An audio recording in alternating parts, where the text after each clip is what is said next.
Welcome to the Females Across the Pond and Beyond podcast. Hi, I'm Clara.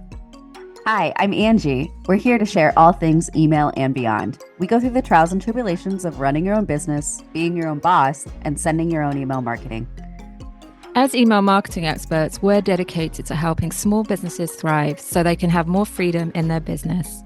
Ready to get started? Let's dive into the episode.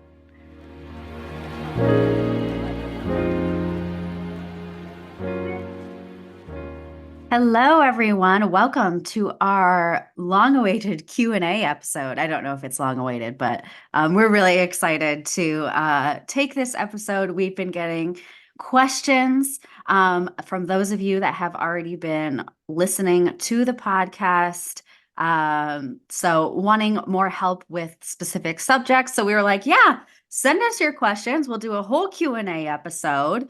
And that's exactly what we're going to do today, answering your questions. So feel free to, DM us or email us at femalesacrossthepond@gmail.com if you want your questions answered, or if you have specific topics you want us to go over.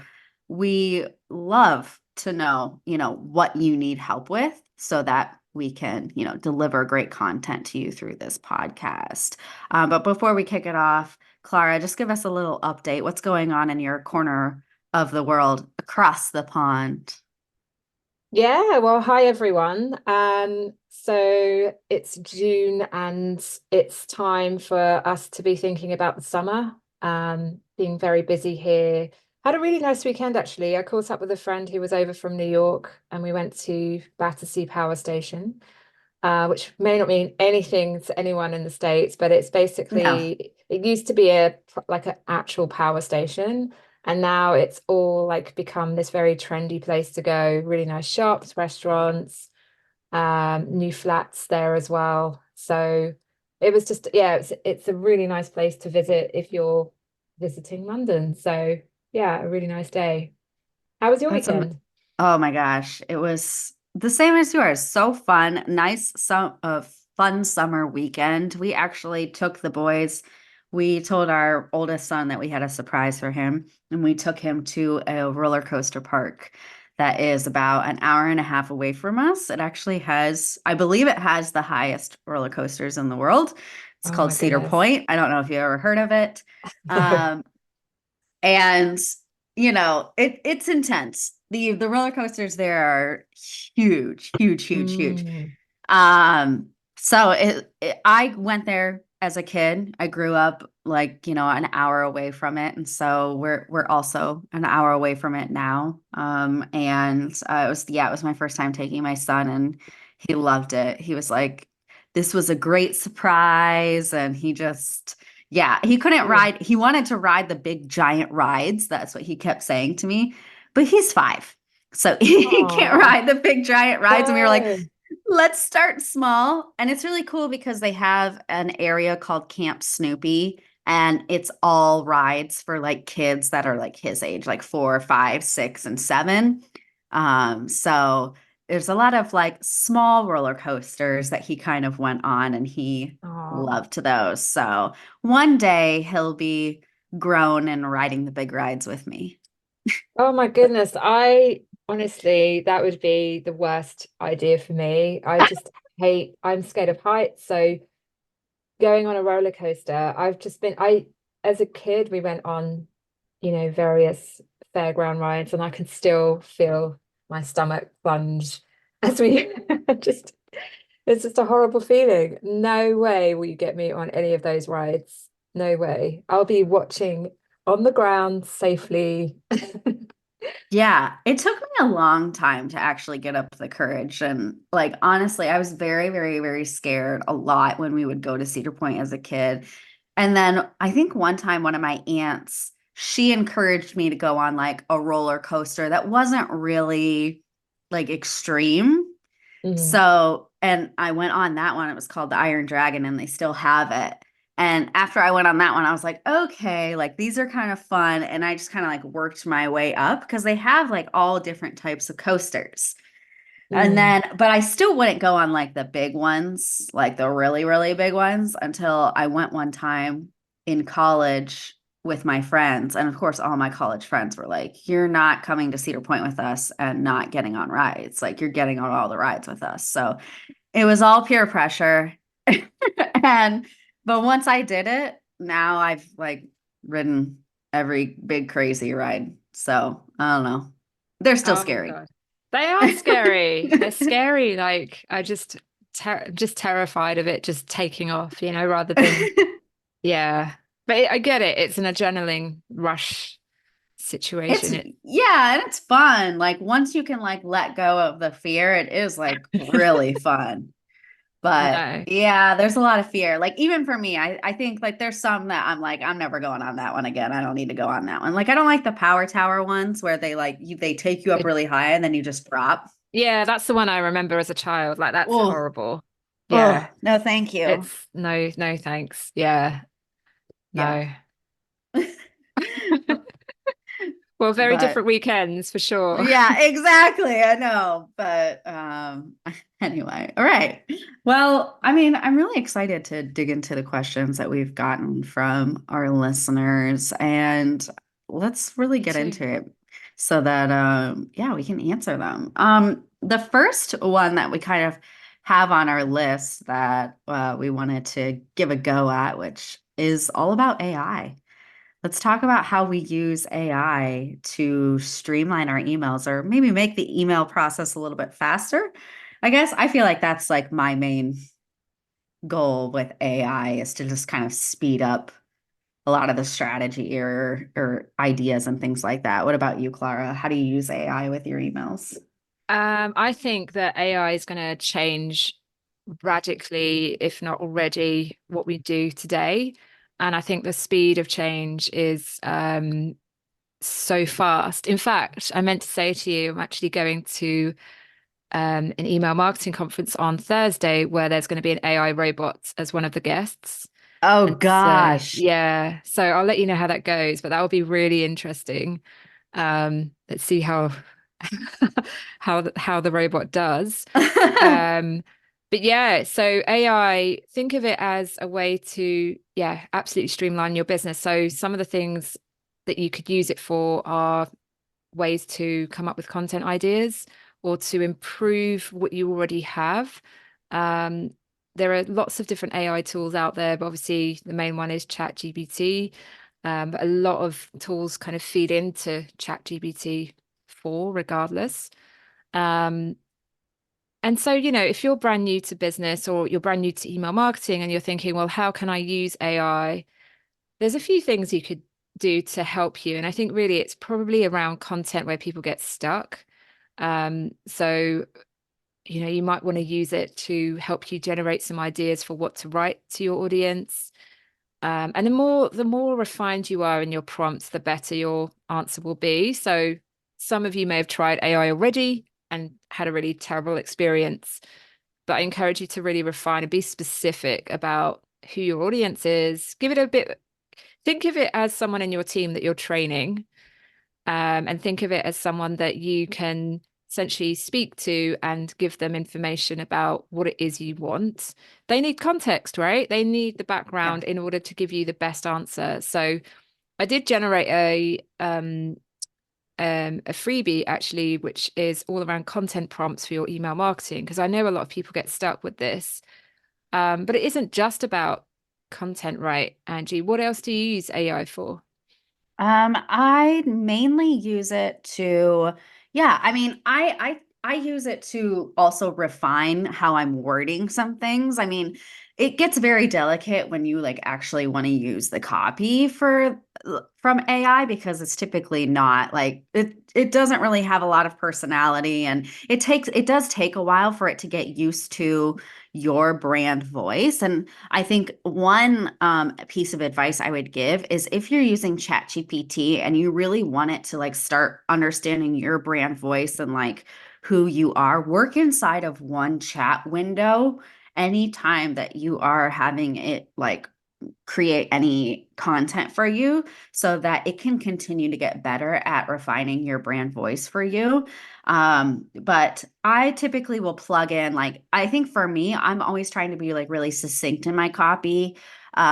straight to the point, not have as many fluff words. You want to aim for like a sixth grade reading level. That's like the average reading level of any of all humans. So like you want your copy to be really simple and easy to follow. So a lot of times, like I'll do like a really rough first draft of an email, and then I'll plug it into ChatGPT and I'll be like, clean this up for me, or like make it easier for me to read, for someone to read.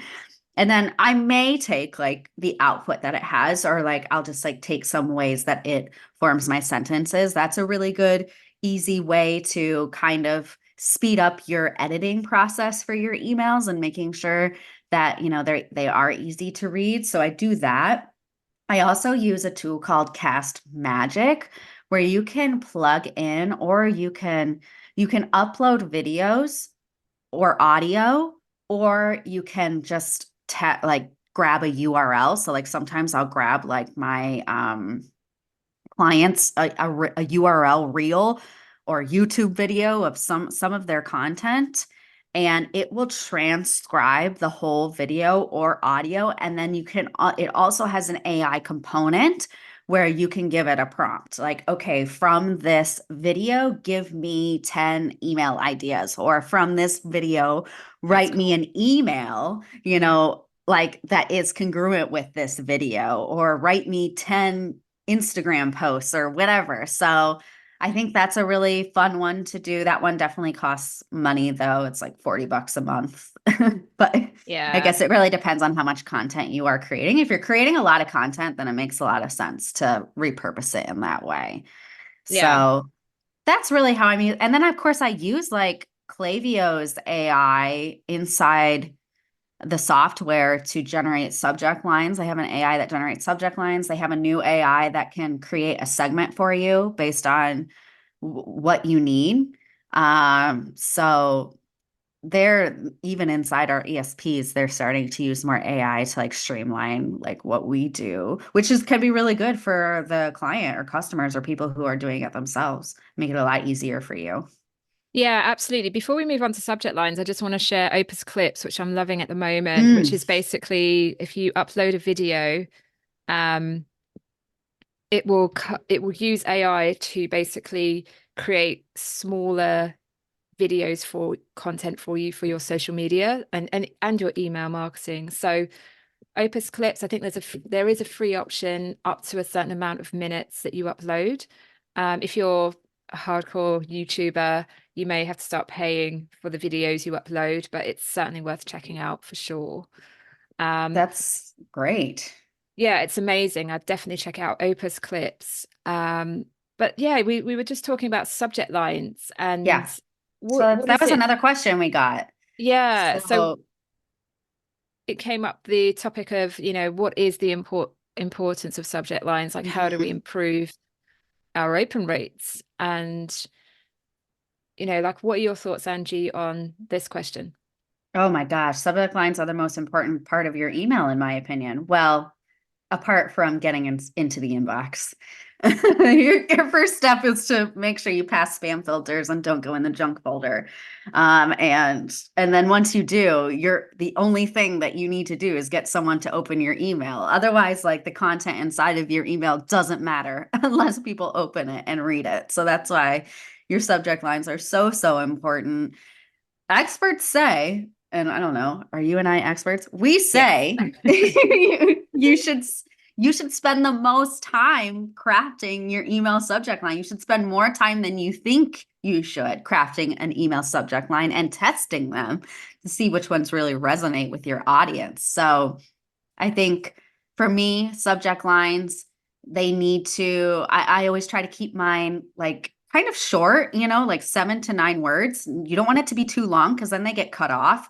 You want to Yeah. make sure like the meatiest part of the subject line is like in the front of the subject line, or if you have an emoji, like your whole point is trying to get their attention. So there's multiple ways to get someone's attention. It could be with the copy that you use, right? That's like a hook and pulls people in or like jerks people in some way.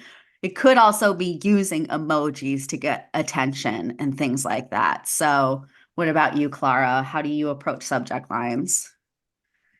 I agree with you. I think it's important. I think really think about what your content is about, and your subject line should really be like, think of it as a summary to the content in your email. Now, there's an art to subject line creation, and it really depends on your goal. Remember, we talk about goals a lot. So, what Yeah. is the goal of your email? If it's a sale, or if you're announcing something brand new, then these are the words you want to be, driving urgency in your subject line. So, I always say, go back to the goal of the email. What is it you're trying to achieve? If it is a sale, a promotional offer, then you want to mention that offer in the email subject line.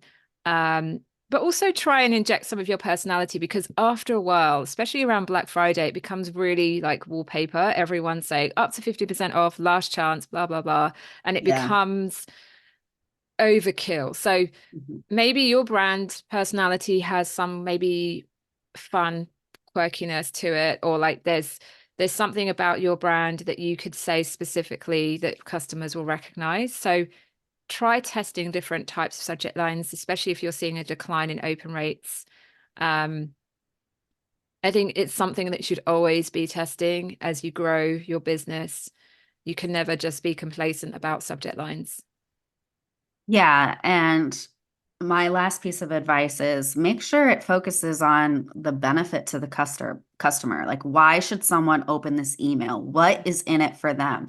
And that goes along the lines with what you said about the sale. Like, if you're having a sale, tell them in the subject line it's for a sale, so that if they want to buy something or they want to see the discount or whatever it is, they can. So Absolutely. I think that's another good thing to keep in mind is, if I got this email, if I got this subject line, would I be intrigued to open it? Is there a benefit of me opening this email? So customer first approach for sure. Definitely. Definitely. Uh, What's let's next? move on. Yeah. Okay, let's do, oh, we mentioned sunset flows in one of Yes. our previous episodes. And so we were asked to kind of go a little bit deeper into what a sunset flow is and why someone would put it in their account. Why don't you go for it, Clara? Yeah, it's a really good shout. And if you ever hear us say words that perhaps don't make sense, please let us know, because sometimes we get lost in our world of email and we think everyone knows what sunset flow is. So a sunset flow is essentially when you have an audience that aren't engaging with you. um, there's a period of time where you want to try and win them back. So before we go into a sunset flow, let's explain a win back. So win Hmm. back is where you're trying to essentially get an unengaged person engaged through email. So an unengaged definition, generally speaking, is where someone isn't opening or clicking your content in email, within your emails. So the win back campaign is basically exactly as it says on the tin. You want to get them to click, or at least open and click that email if you can. And if we can get them to do that, it means they're re-engaged, and that means they go back into our engaged group segment. If you're finding that you're not winning back those people, that they're, no matter what you do, no matter what subject lines you send them, nothing is getting through to them, they've switched off with regards to your brand, we then put them through what is a sunset flow, which is basically starting to acknowledge that this person is disengaging from us, but still giving them a chance to re-engage. And the purpose of a sunset flow is that we've recognized internally that this group of people have or are lapsing or lapsed, and we're trying to get them back in. So a win back is more overt. So it might be that we're giving you a special offer or something to get you back in. A sunset flow is slowly starting to say goodbye to you, like a breakup. Yeah. And by the end of that flow, and it could be 2 or 3 emails long. I wouldn't say do it for too much longer. There's no point, No, especially I only do two yeah, typically. I'm like, we're gonna say goodbye, basically, yeah, yeah. and So you're then saying goodbye, goodbye. right? Yeah, Yeah. you're actually saying goodbye to these people. And sometimes people have, they've been away from the email and they think, oh no, no, no, I want to stay subscribed. And you give them the chance.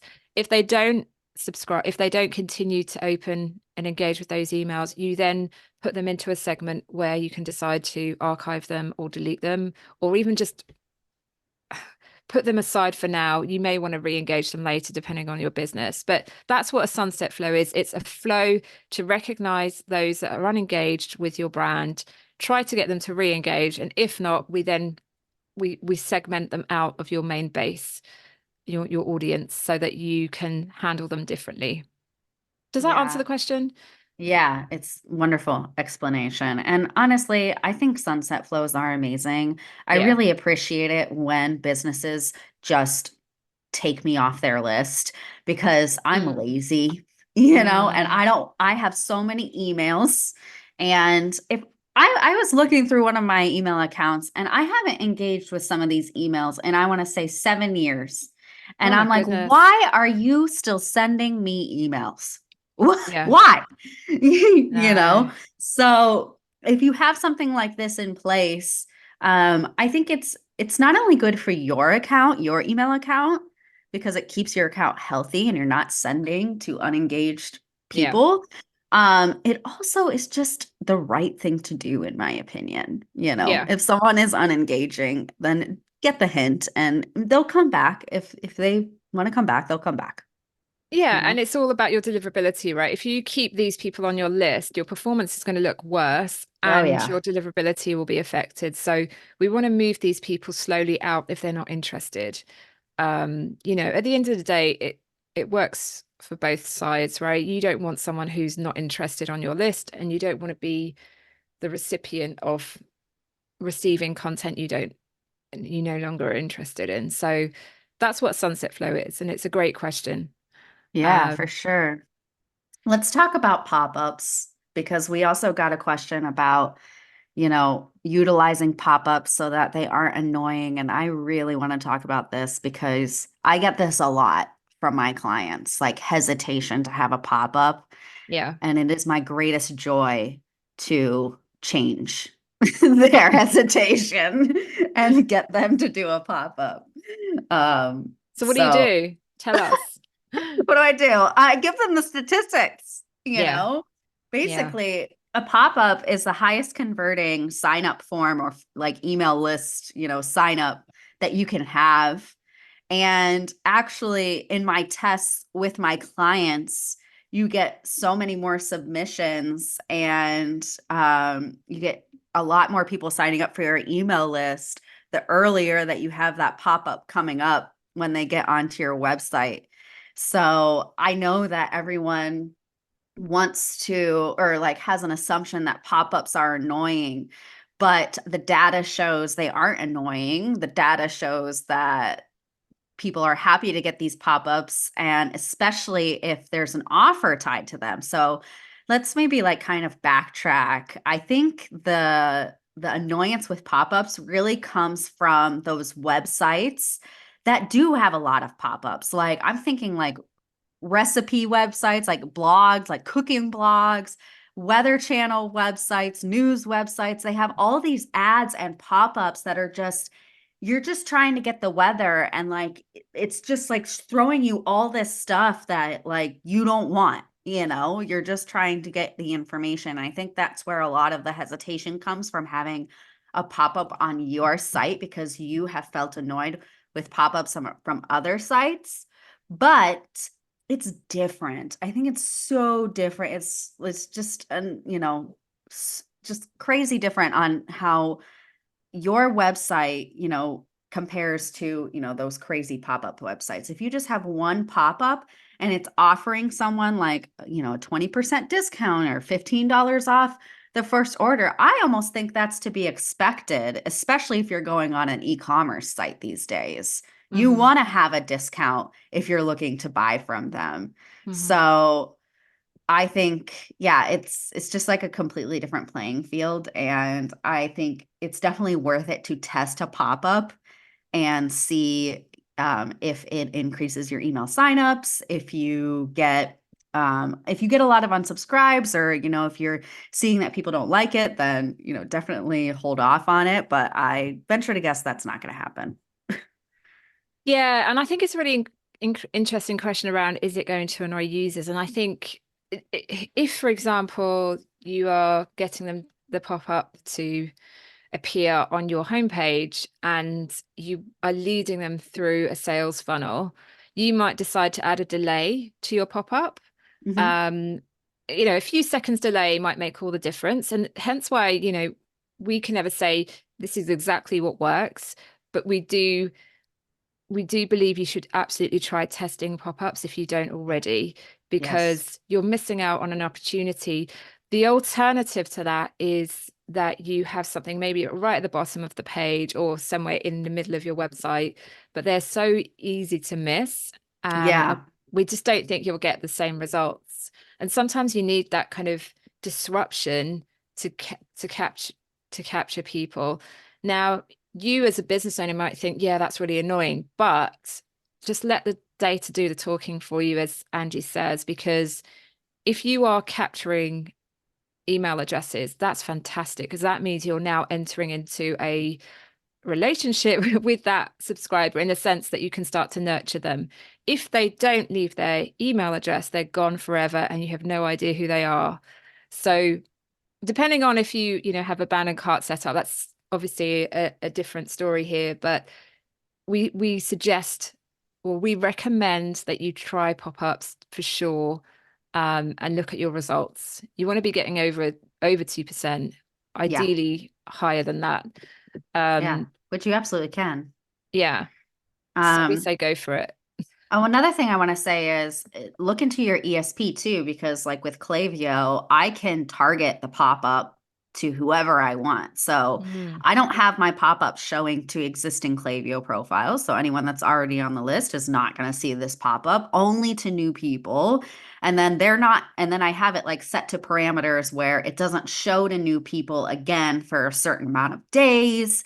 So if they come back to your site, it doesn't like annoy them. So you can really, set the parameters that make you feel good. But I know that every time I've put a pop-up on my client's website and then followed it up with a welcome email that delivers some sort of coupon, they immediately get sales, and their welcome flow immediately increases in sales. So that's a really easy way to start growing your money from emails. Yeah, I mean, you've just got to test it for your own business, and Yeah. it's not hard to set up. Mm-mm. Most ESPs allow you to set this up, email service providers. We've got time for one more question, Angie. Which one Sure. do you want to tackle? Oh my gosh. Should we do how do I warm customers to make a purchase? Yeah, that sounds good. You want to take a stab at it? What would you say?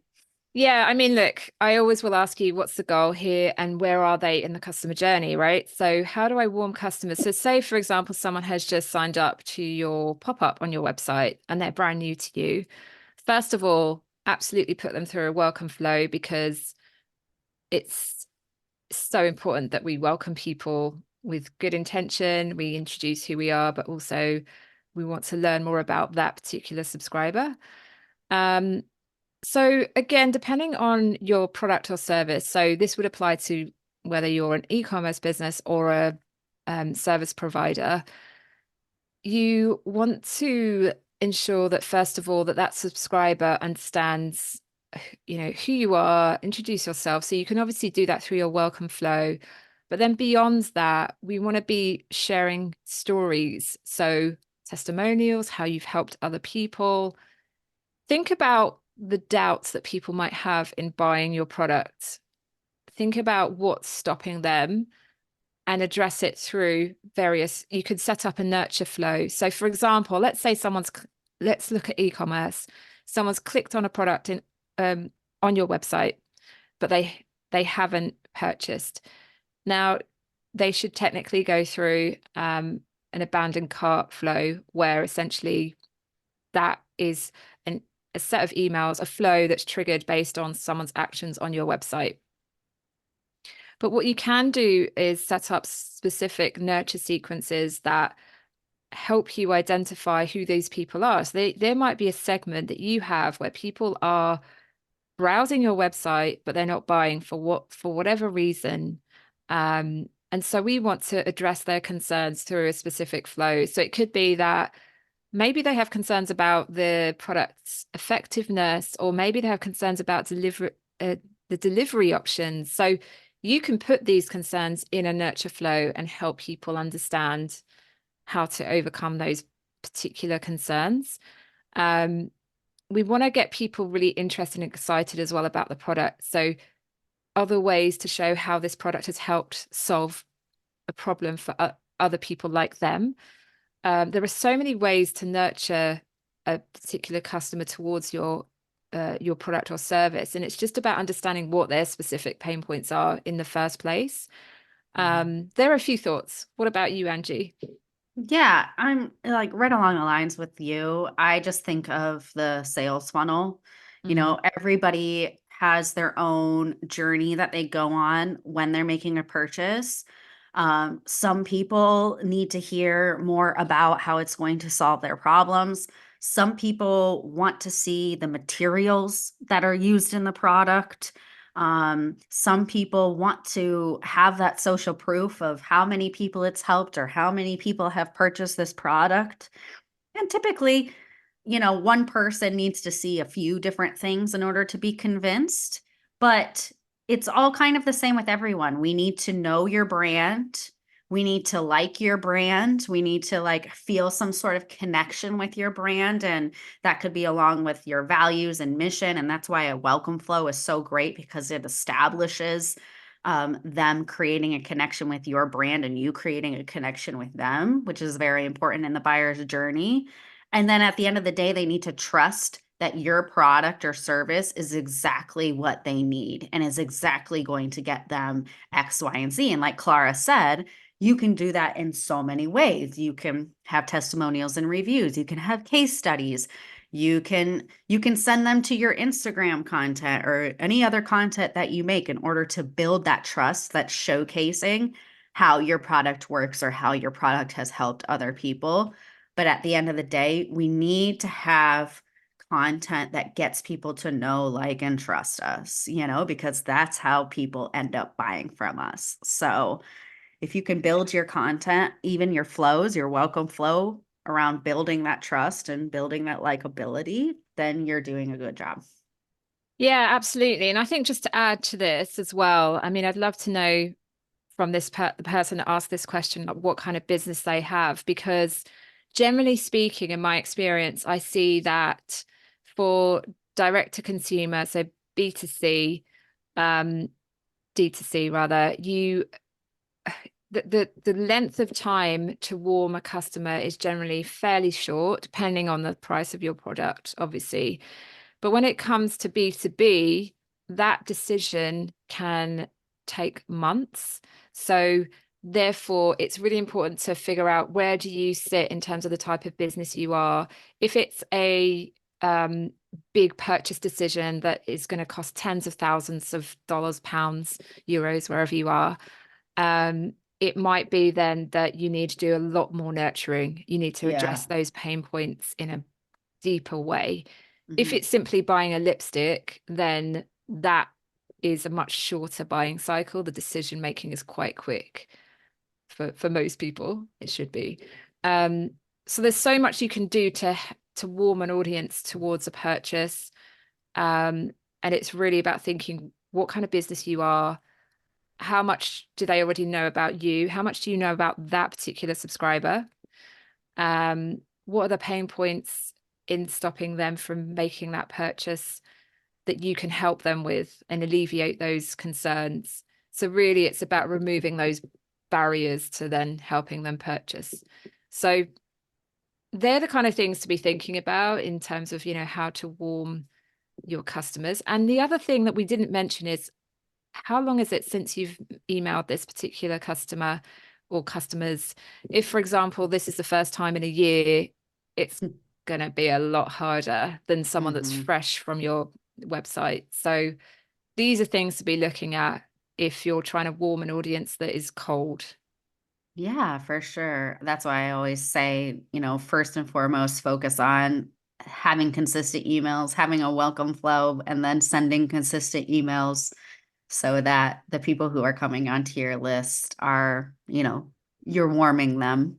Even if you don't have, fully fledged content pillars and fully fledged know, like, and trust and all of this stuff, just the fact that you're emailing them will start to increase, their connection with you. So always have that consistent emailing in place is Definitely. my biggest piece of advice for that. Definitely. I Definitely. th- I think we're good, right? We We got to are. answer a good amount of questions. I love all of these questions. If you would like to see specific episodes based on any of these questions, like I'd love to do an AI episode to talk more into how to use AI and ChatGPT and stuff. I think that would be a really cool episode, right? Yeah, I'd love to. And I think a lot of you are asking about AI and how it can streamline your email marketing. So yeah, we absolutely should. And yeah, Angie and I love hearing your questions because often it's just that one thing that might be stopping you from moving forward. So please just do drop us a note. There are further questions here we weren't able to get to, unfortunately, due to time, but we absolutely want to hear more, and we'll be feeding back on these in future episodes. Yeah. And we'll see you all next time. Bye. Thanks, guys.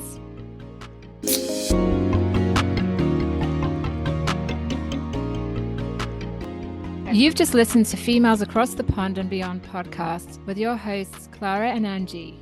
If you like our content, don't forget to subscribe, rate, and review us on the platform of your choice.